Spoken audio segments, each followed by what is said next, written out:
Ito ang inyong lingkod na nagbabalik upang magbigay ng mga balitang walang bias at pawang katotohanan lamang. Ito ang Bayang Pinas. Ang isyung ito ay naging usap-usapan sa buong bansa at iba't ibang social media platforms. Presidente Kuting nahaharap na nga sa 3 kaso, kasama na nga rito ang isang tinatawag nating graft and corruption. HOR Speaker or House Speaker Tambalos Los Romualdez at Kongreso merong balibalitang maipapasara na. Dating Senado na si Ping Lacson, binulgar ang nakawan na nangyayari muna sa loob ng Kamara.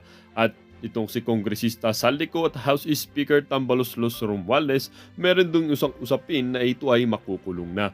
Dito nga natin makikita mga kaibigan na itong si Presidente Kuting hindi lang pala isa kundi 3 ang kasong naipatong sa kanyang mga ulo dahil sa mga isyong kinakasangkutan na ito at sa mga kabalbalan na kanyang pinaggagawa.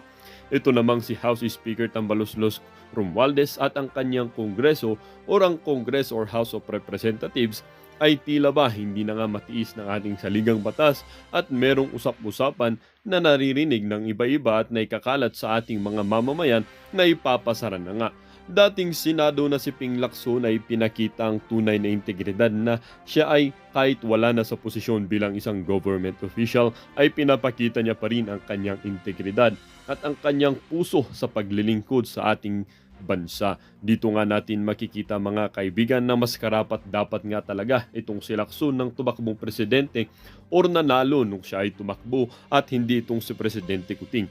Dahil nga umano ay mas may paninindigan pa ito sa kanyang paglilingkod at tunay na maintegridad sa kanyang paninilbihan. Dito nga natin makikita mga kaibigan na ang tunay na paglilingkod o ang tunay na serbisyo ay makikita kahit wala ka man sa posisyon ay kaya mo pa rin makapaglingkod sa ating bayan at lalong-lalo na sa ating mga mamamayan na kailangan talaga ang isang leader na may tunay na serbisyo. Well, para nga sa kabuang detalye ay panoorin ang buong video at kung bago ka pa lang at salamat na rin sa ating mga solid viewers sa walang sawang pagsuporta. At kung bago naman sa ating channel ay syempre huwag kakalimutan mag-subscribe, pindutin ang notification bell at piliin ang all upang laging maging updated sa mga balitang bago, totoo at walang bias. Dito sa channel ng Bayan, ang Bayang Pinas. Huwag din pong kakalimutang mag-iwan ng like at share ang ating mga videos. Ang ating comment section naman po ay bukas para sa inyong mga komento, opinion at mga hinaing.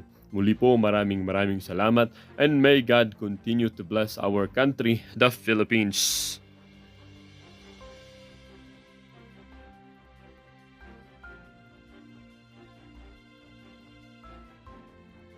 Commentary sa social media ito ng 2 professor gusto kong i-share sa inyo, parinig.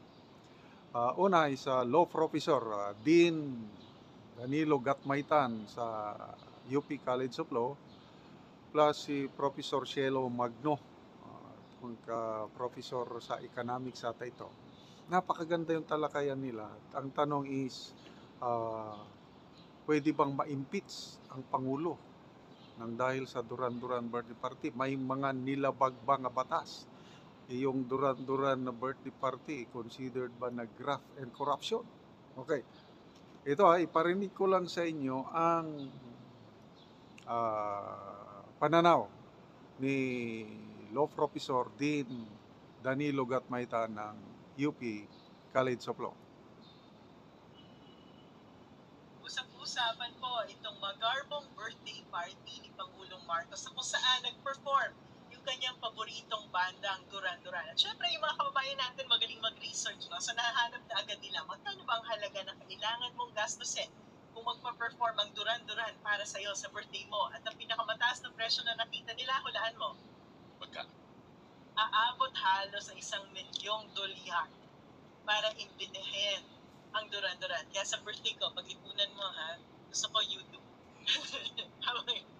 Joke lang po. Ako na lang tutugtog sa birthday ko.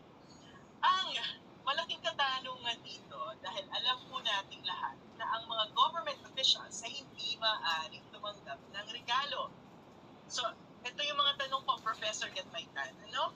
Number 1, illegal ba itong pagtanggap or pag-attend ni Pangulong Marcos ng birthday party niya na inorganisa ng mga kaibigan niya? number 2, do we consider this party as a gift? And number 3, is this corruption? Ay, ayon sa RA 6713, ito yung Code of Ethics for Public Officials natin, tama ba? Hindi maaaring tumanggap ng gift ang sino mang public official, no? So walang exempted dyan, kahit Pangulo. Kahit Pangulo, Mhm. kasi hindi naman nakalagay, no? Ang premise ng batas ay, ang nakalagay kasi baka bayad sa isang pabor na ginawa ng public officer na yun. O kaya expectation na in the future, nakakaasa siya na tutulungan siya Mhm. nitong official na to. So nagiging bahagi po yan ng tinatawag nating mga rent-seeking activities. Ibig sabihin, kung nagbigay ka ng regalo, meron pang inaasahang pabor sa tao na to. So, kaya po siya pinagbabawal. No? Tapos, ang tanong mo about party, nakalagay po dito doon sa sinabi kong batas, 6713, nakasama ang entertainment. Okay? So, it can be argued na kasama talaga yan sa mga bawal na tinatanggap ng isang public officer. Mhm. Tapos, kung hindi ka So, ba... ang sinasabi mo, napakalinaw sa batas na ang entertainment ay bahagi ng definition ng gift na dapat ay hindi tinatanggap ng public officials. Yes. Okay. Mayroon pang batas na kung saan mas malinaw ang bawal na. Pangalawang batas na po ito. Ito yung Presidential Decree number 46. Na sino ang pumirma? Pinirmahan po ni Presidente Ferdinand Marcos. Senior. Senior. So si Father ang author ng, kasi at the time of presidential decree, it's an issuance of the President na may epekto ng isang batas. So anong nakalagay dito sa PD na to? So nire-reiterate din yung mga bawal na gagawin na gifts, entertainment, at nakalagay po talaga doon, throwing of parties. At hindi naman nare-reveal yan, no? Then, chinek namin, parang pinaside pa ngayon ng mga ahensya. At wala ring exemptions. Wala. Okay. In fact, nakalagay doon kahit Pasko. Hindi talaga Hindi pwede. talaga pwede. So maliban dun sa dalawang batas na yon, meron pa bang ibang basehan? Ganun pa ang third law, Okay. under the Anti-Graft and Corrupt Practices Act, naka-define po doon ang graft, no? And one of the forms of committing this act is ito na naman, mga pagbawal din sa pagtanggap ng regalo Mhm. ng isang public officer. Oo. So So, napakalinaw. So clear, no? It's a criminal offense. So napakalinaw po na nag-commit ng criminal offense Pangulong Marcos sa pagtanggap at pag-attend ng birthday party na to na inorganisa ng mga kaibigan niya. May isa akong tanong, kung ang nag-organize ng birthday party at nagbayad ng party ay si First Lady o kaya yung mga anak niya, si Congressman Sandro Marcos, would that fall under that definition of corruption? Yun natin yung isang exemption of family member. Okay. Close family members, hindi ba yung kaibigan nyo, hindi ba yung barkada nyo, hindi ba yung mga bratises.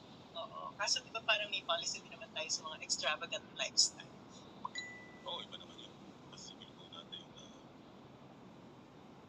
dinidiscourage yung I'm sorry, that's Oo. civil code, 6713 din. Oo, na bawal naman extravagant. But that question is hypothetical. Ang sinasabi ko lang, mas maganda sana ang sitwasyon ni Pangulong Marcos kung si First Lady o kaya mga anak niya ang nag-organisa nitong Duran-Duran birthday party. But unfortunately, sabi ko, napakalinaw na sagot ng PCO na ang mga kaibigan ni Pangulong Marcos ang nag-organisa nito. I'm actually very curious, no? Malaman, sino ba itong mga kaibigan na to? Ngayon na napakalinaw po, no, na may naganap na korupsyon dito sa pag-attend ni Pangulong Marcos sa birthday party niya. Ano yung remedy natin bilang mga mamamayang Pilipino sa pag-demand ng accountability? Yung isang remedy natin ay pagsampa ng criminal cases laban sa Pangulo. Pero ito ay available lang kapag natapos na yung termino ni BBM. No, kasi ang presidente ng Pilipinas ay may immunity from suit. Hindi mo pwedeng kasuhan, whether administrative, whether criminal, ang sitting president. At ito ay dahil ayaw natin na magkaroon ng sitwasyon na wala nang ginawa yung presidente kundi mag-depend sa sarili niya sa mga korte. Kasi ang assumption natin, maraming ginagawa ang presidente, very busy yan. So hindi niya magagawa yung trabaho niya kung wala siyang ginawa kundi humarap ng kaso. Kaya patatapusin mo na yung term niya, pwede na po siyang kasuhan ng graft and corruption dito sa birthday party niya. Tignan niyo yung kaso ni Duterte ngayon. Oo. Dahil natapos na yung term niya, marami ng kasong sinasampa sa kanya. Mm-mm. Wala na siyang ginagawa eh. Mm-mm. Yung susunod kong tanong, so maliban po sa paghihintay na matapos ang termino ni Pangulong Marcos, bago siya makasuhan ng criminal na kaso, no, dahil corruption ito, maaari ba siyang ma-impeach? Yun na po. Maaari din siya ma-impeach. Pwede ba siyang Isa sa ma-impeach? grounds ng impeachment ay graft and corruption. At napakalinaw dun, batay sa tatlong batas na diniscuss natin na ito ay isang corruption. Tama ba? Tama. Napakasaya naman ng politics sa Pilipinas. May vice president ka pa naman eh. I mean, discussion lang po sa marami na rin at umiinit ang usapan na maaaring may ma-file na case of impeachment sa Vice President. Ngayon naman, pwede rin ma-impeach ang Presidente dahil sa korupsyon. Ano po bang masasabi natin, Pilipinas? Talaga din naman, nakakadalawang taon pa. Okay. So, i-summarize natin ha. Sabi ng law professor Dean Gatmaitan, 3 ang nilabag na batas ng Pangulo sa pag-attend ng birthday party. Yung 6713, bawal tumanggap ng anumang regalo ang mga public officials. Entertainment, yun, birthday party, entertainment yun. So, very clear. Pangalawa, yung Presidential Decree 46, throwing a party, bawal. Ang batas na pinirmahan ng Marcos Sr. Nilabag ng kanyang junior. Ano pa, yung anti-graft and corrupt practices. Yun, yung 3 batas na sinight ng law professor Gatman. Inch of our territorial integrity. Nakakalungkot pong pangyari dahil yung Sabina Shoal o Skoda Shoal, after 5 months na binantayan natin dahil merong attempt ng Chinese Coast Guard ba o ano na i-develop nila into a military base kagaya ng ginawa nila sa ibang reef or shoal. Nako, sayang po yung 5 months na hirap, gastos ng ating gobyerno, biglang umalis. Na wala man lang magandang paliwanag, wala man lang replacement ship. Okay? Ito, may post ang GMA News. May litrato ng isang Coast Guard personnel. Basahin ko na lang ha. Umiinom ng tubig mula aircon. Drinking water from the rain and air conditioning among what BRP Teresa Magbanwa personnel injured while guarding is Skoda Shoal. So, grabe, saludo ako sa dedikasyon, sa sakripisyo ng ating Coast Guard personnel. Pero mo yan, umiinom ka na ng tubig mula sa aircon. Kung may ulan, okay. Kung walang ulan, kaya doon napilitan. Ako, naka-experience ako niyan nung kabataan ko pa sa bundok, military operation. May mga panahon na wala kaming mainom, wala kaming makain. But that's part of buhay ng isang uniform personnel. Kaya makarelate po ako itong hirap na pinagdaanan ng ating mga Coast Guard personnel. Saludo ako sa ating Philippine Coast Guard. Sayang ang inyong hirap. Meron akong nabasang comments dito, no? Si Mark J. Velasquez, sabi niya, I have nothing but admiration for the dedication of this personnel. What they have achieved is truly commendable. However, this situation could have been avoided if the government set aside its ego and acknowledge that we can't do this alone.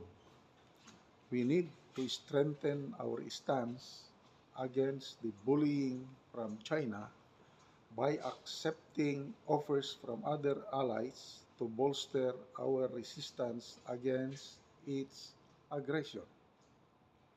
The public is growing increasingly frustrated with seeing the country pushed to the wall and abused by China. We should employ every deterrent available, as China won't stop until there's nothing left for the Philippines. The Philippines is the only country experiencing this level of severe aggression because China already knows that all our government does is issue endless protest, making the country look pitiful to the world. Wake up. Okay, gusto kong magbigay ng comment. Yung commendable, sabi niya yung Coast Guard personnel, I agree. Kailang itong sinabi niya na hindi sana mangyari ito kung ang ating gobyerno tumanggap ng tulong sa ating mga aliado. Okay. Mga few weeks ago, last month ba, in-interview yung commander ng Pacific Command ba yun? Nung sabi niya yung pagtulong, pag-escort sa mga Philippine vessels sa pag-resupply sa Escudation, na parang lumalabas na gusto niyang tumulong, gustong US tumulong. Don't be deceived. Ang statement ng Admiral, nakalimutan ko ang pangalan niya, yung escorting Philippine vessels sa sa resupply, hindi yun klaro. Anong sabi niya? It's a reasonable option. Ako, I'm not anti-US. Kailang itong commitment, itong policy ng US administration ngayon, iba. My view is hindi talaga sila fully committed na tutulong sa atin. Kaya nga, yung sabi ng US Admiral is escorting Philippine vessels pag resupply sa Escudation is a reasonable option to make. Option pa lang yun. Kaya, bakit tayo nag-withdraw? Ay wala. To me, hindi klaro yung commitment ng US government na tulungan tayo doon. Kasi kung tutuhanin ng US yung promise nila na escortan nila ng US vessels, Navy man o Coast Guard US, takot ang US sa reaksyon ng China na mag-retaliate at magresulta sa shooting war. Kaya ito, nakita ko, naiipit tayo. Pinabayaan tayo itong aliado na kunuhay ironclad commitment. Yun ang tingin ko. So, anong problema? Ang problema hindi yung dedikasyon ng ating AFP or Coast Guard. Handang lumaban. May panawagan pa nga si Senator Tolentino sa mga reservists. Nanawagan na tumulong sa pagdepensa sa ating teritoryo. And I believe maraming reservists dyan na gustong tumulong. Kaya ang problema, foreign policy. Sinabi na, nag-comment na, tayo lang ang ginigipit ng ganito. Marami ring bansa na merong sigalot with China sa South China Sea na yan, sa Spratly Islands na yan. Bakit hindi nagkakaproblema ang Vietnam, ang Indonesia, iba pang bansa? Bakit tayo lang ang ginigipit? Isa lang ang rason. Tayo lang ang dumikit ng todo sa US. Dahil sa perceived na pakikialam ng US dahil sa foreign policy ng ating Pangulo na dumikit na siya, umasa na siya ng husto sa US. Yan ang ayaw ng China. Yung Vietnam nung una, nagkaputukan na yan. Namatayan ng mga Vietnamese Navy, lumubog ng barko nila. Bakit ngayon? Tahimik na ang yung mga disputed islands between China and Vietnam. Wala nang problema. Inaalaw na ng China ang Vietnam na i-develop yung mga structures na inoccupy nila. Bakit? Ang Vietnam hindi puppet, hindi tuta ng US. Tayo, bakit tayo ginigipit? Kasi ang tingin ng China, dumikit na tayo ng todo sa US. Gusto lang ng China na, okay, wag makialam ang US, tayo lang. So, again, foreign policy. Kanya-kanyang diskarte yan ng mga presidente. Nung si PRRD, ayun, usap lang, bilateral. Philippines and China lang mag-usap. Ngayon, ang foreign policy is US, nandyan, makialam kayo. Nagkaroon tayo ng 9 EDCA sites. Yan na, dinedevelop na ng US ang EDCA sites na yan. Bakit may EDCA sites? Tingin ng China is mga bases militar na gagamitin ng US in kaso na magkagera with China. So ang China naman, nakikita ko, dinedevelop din na yung mga reef, shoals na yan para tapatan ang US. So, yun po. Napakalungkot. We have lost. Pero may mas malalim po, no? Yung pagtatanggol niya sa OBP. Siya po yung nagpauso niyan, yung long honored tradition na ina-adapt ngayon nito ni Jinggoy at saka nito ni Villanueva, Joel Villanueva, no? Opo, nakabalik na po ako. Hindi lang po tayo natutuwa dahil parang bumalik na si Marcoleta. May time hinahanap natin si Marcoleta. Bakit tahimik si Marcoleta? Bakit walang sinasabi kaya si Marcoleta? Mukhang yung iglesia parang ganoon, no? Ako po hindi po ako mahilig sa magtalakay ng mga reliyon, no? Pero sa politika po kasi, dalawang relihiyon po kasi yung very vocal sa kumbaga sa politika. Kahit hindi po nila alam, no? Ay malaki po yung epekto nila sa politika. Siyempre, yung relihiyon po ng Katoliko, yung kinabibilangan namin, at saka yung Iglesia ni Cristo, dahil solid vote yan, di ba? At talagang ano po yan, no? Proven na po yan, na solid vote po talaga yan. Kaya lahat po, mula sa barangay captain, hanggang mayor, gobernador, pati po sa national level, congressman at mga senador, presidente at vice, ay talagang nanliligaw, no? Ika nga. Hindi natin alam, siyempre may pamantayan po yan. Pero sila talaga yung masasabi natin na pinaka-solid, no, pag nagsuporta. Ako, binabasa ko si Marcoleta, bakit hindi nagsasalita ng mga ilang panahon? Sabi ko, tas ngayon nagsalita, ang tansya ko diyan, kasi buhay party list yan, eh. Yung buhay po yan, yung ano ng iglesia, di ba? Kung hindi ako nagkakamali, sa iglesia talaga yan, eh. Okay. So, sana po, tama yung basa ko, no, na may go signal tong ginagawa ni Marcoleta mula po sa INC. Kasi kung may go signal po yan sa INC, talagang solid na solid po talaga si BP Sara. Hindi ko sinasabi na inaangkin yung ano, no. Kasi alam niyo ang mga totoo po na ano, yung mga totoo po na mga naniniwala sa metas, kahit na ano reliyon, talagang hindi papayag, eh, sa nagaganap ngayon sa Pilipinas, eh. Di po ba? Okay. Opo, botohan po ng Congressman Mayor. Kaya natutuwa po ako kung tama po yung hinala ko na hindi kikilos yung mga eto si Marcoleta na walang basbas. Napakaswerte po, no? Napakaswerte po ng susuportahan nila. Okay, balik po tayo kay Jinggoy. May nakita kagad ako diyan. May nakita kagad ako diyan, huwag tayo magtiwala. Alam niyo po, hindi ko naman sinabi na kapartido natin si Jinggoy. Sinasabi ko nga hindi sila kapartido. In fact, kasama si Jinggoy dun sa majority na sumusuporta kay BBM, no? Pero iba po kasi Iba po kasi yung ginawa nila kay BP Sara eh. Beyond ng power ng Congress yung ginagawa nila, no? Yung tanong po ni Marcoleta na may kakayahan ba tayo na baliin yung tradisyon? Ha? May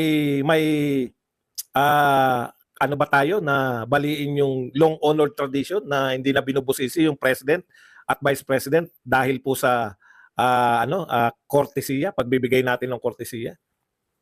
Oh, yun po yun eh. May mga isip din naman po itong mga senador kahit papaano eh. Hindi po yan basta susunod. Nakakahiya po kasi na sila ay sumunod lang dito sa mga congressman. Mahalata mo talaga sila. Mahalata mo na takot sila.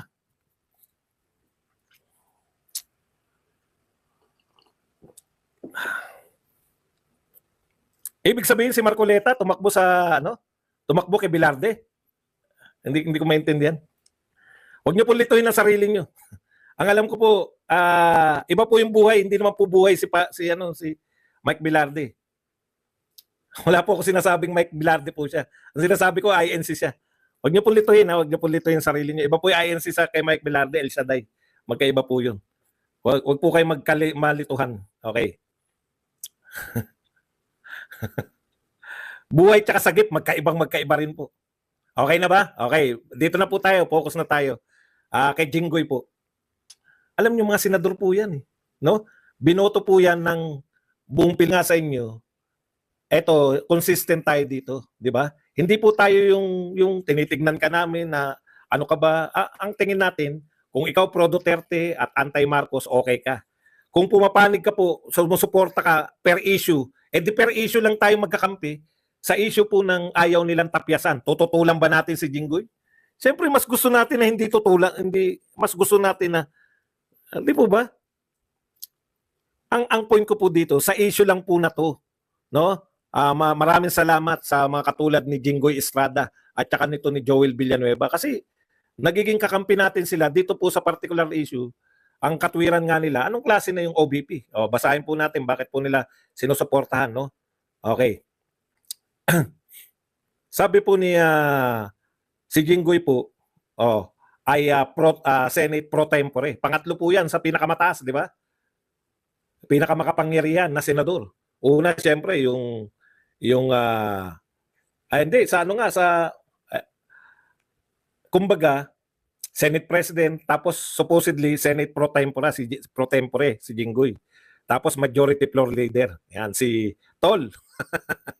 Talo ka na, Tol. Okay, sabi po ni Jinggoy, how can her office function if you slash her budget? I will try to restore the budget. Remember, she is the second highest official in the country. She deserves some respect and dignity. Yun po yun eh. Yun po yung nakalimutan, no? Yan po yung nakalimutan ng Kongreso, ng House of Representatives, no? Yung respect na dapat ibigay sa second highest. Second highest po. No, ulitin lang natin. How can her office function if you slash, thank you very much muna kay Romar Salvador na nagbigay ng 199 pounds. If you slash her budget, I will try to restore the budget. Remember, she is the second highest official in the country. Makinig kayo, taga-HOR. She deserves some respect and dignity. Yan po yung gusto nyong tanggalin eh. Nasanay po kasi kayo sa kaimbestigan ninyo na contempt, no? Sinanay niyo yung sarili niyo. Marami dyan sa mga mahilig mag-contempt, hindi naman mga abogado.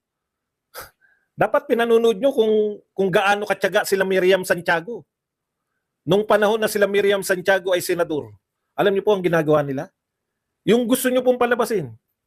Ang gusto ng mga congressman sa kanilang mga pagtatanong, palabasin na nagsisinungaling. Pero hindi po, pinalalabas nyo po, nasiga kayo eh. Ang lumalabas po, sinisiga ninyo yung mga bisita. Tandaan nyo po, hindi sila suspect, bisita. Resource speaker. Ano yung ibig sabihin na resource speaker? Resource speaker, makikinig kayo sa kanila. Okay, kaya nga hearing. Balik tayo. Si Miriam, ma-interject ko lang ng konti. Pinapalabas po kung paano si Miriam. Sinasabi ni Napoles, I invoke my rights. Hinahayaan lang po ni Miriam. You invoke your rights. Okay, tuloy. Tanong uli si Miriam. Sagot uli ni Napoles, I invoke my rights. Tanong uli si Miriam. Sagot uli si Napoles, I invoke my rights. Sa tingin nyo ba kaya bang gawin yan? Kaya bang gawin yan ng isang ng mga congressman ngayon? Sumasagot nga yung mga resource person nyo. Sumasagot eh. Hindi ko gusto yung sagot mo. Siya na nagsasabi na nagsisinungaling. Si Miriam, tsaka yung matatalinong mga senador, noong araw, no? Tatanungin ka ng tatanungin. Nakailang invoke ng rights against self-incrimination. Biglang sabihin ni Miriam, yung relasyon nyo lang, ang isasagot mo pa rin ay invoke my rights against self-incrimination. Pinapakita mo lang na hindi mo kayang sagutin. Kung hindi mo kaya sagutin, pinapakita mo na ikaw ay nagsisinungaling. Ganun po magpakita ng nagsisinungaling yung tao. Hindi yung dito, pwede po sabihin ni kasi Cassandra Ong, pwede po, hindi po ako sumagot. Bakit hindi ka sasagot? Contempt! Patay na. Hindi po, yun yung difference. Sila Miriam matyaga. Yung invoke. Pag invoke ka lang ng invoke, ganito mga tono nila Miriam, pag invoke ka lang ng invoke, makikita ng mamamayan na nagsisinungaling ka. Pero hindi niya sinasabi nagsisinungaling. Nakukuha niyo yung ibig sabihin? Yung mga walang kakayahang magtanong, ganito sila magtanong. Bakit hindi ka magsasalta? Yes or no lang. Si Vice President nga nagtatanong. Ano yung sagot ni si Abante nagtanong. Yes or no lang. Madam Vice President, yes or no lang. Masyado mo kami dapat. Hindi. Di ba? Wala kayong karapatan na magtanong kung pikon kayo. Ganda ng sagot eh. Alam niyo yung meaning ng sinasagot ni ni sinabmit ko na lahat, bahala na kayo kung kakaltasan nyo. Ang tatapang, kinaltasan.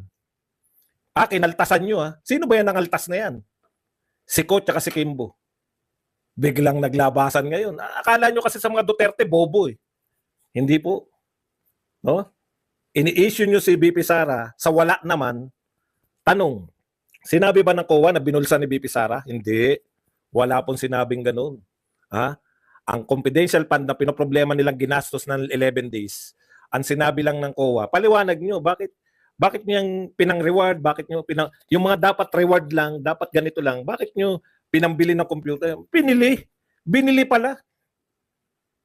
Hindi pala ganun. Kaya kinakailangan lang nila magpaliwanag within 90 days. 90 days pa ba dong? Oo, 90 days pa. Bakit nagpuputak na ng mga congressman? May issue sila kay BP Sara. Wala silang may issue. Kasi wala namang corruption eh. Wala namang plunder eh. Wala namang nagbibintang kay BP Sara na binulsa niya. Ano yung sinasabi ng mga opisina-opisina? Umupa ng opisina eh. Issue sa kanila. Bakit issue? Umupa ng opisina eh. Issue na sa kanila. Issue ba yung umupa? Sa kanila. Tumulong ba si BP Sara? Tumulong. Nakatulong ba si BP Sara? Nakatulong. Sabi ba ng COA, mali yung ginawang pagtulong? Hindi po. Tinanong nila yung COA, kasama ba? 180 days daw. O, kita nyo? 180 days pa pala. Ako pa pala nagkaltas. Balik tayo. Correction na accepted. 180 days. Balik tayo. Meron po bang overpricing? Doon po sa pag-upa ng opisina? Sabi po ng congressman, baka may overpricing. Bakit daw baka may overpricing? Kasi daw si Lenny, eto lang yung upa. Si BP Sara, ang laki ng upa. 12 yung kay BP Sara, kay Lenny isa lang. Ganun ba yun? 12. Kahit hindi kayo magaling sa math, katulad ni Badong. Ano ang mas malaking upa? Sa isang opisina o sa 12? 12. Kasi 12 yun. Tama. May overpricing ba? Sabi ng COA. Wala. Pero sabi ni Franz Pumarin, mura daw yung upa ni Lenny. Pag mura ba yung upa ni Lenny, meron ng overpricing? Wala. Ano yung sinasabi? Kaya nga sabi ng isa, baka lang. Baka lang pala. Baka lang pala. Baka may overpricing. Kaya ngayon, ang tanong, nakatulong ba si BP Sara? Opo. Tinanong ng isang congressman yung COA. Kasama ba sa trabaho ng BP Sara yung social services? Opo. Binasahan siya ng COA kasama sa trabaho.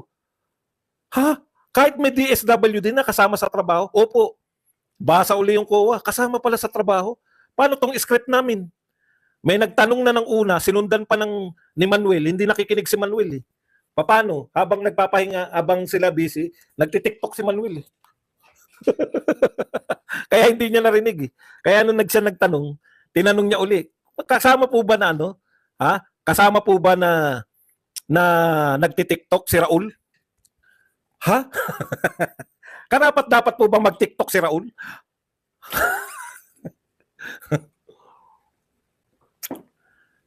Trabaho po ng Vice President ang magbigay ng social service. Pero si VP Lenny naman, nagbibigay naman ng social service na isa lang ang opisina. Dapat isa lang din. Alam niyo po, no? Kaya nila inislasyan. Tama si Jinggoy. Alam niyo, hindi po ako maka-Jinggoy. Itong mga mali po ba yung sinasabi ni Jinggoy? Masakit po bang sabihin ni Jinggoy na pag tinanggalan mo yan ng budget, hindi na magpa-function ng maayos yung OVP?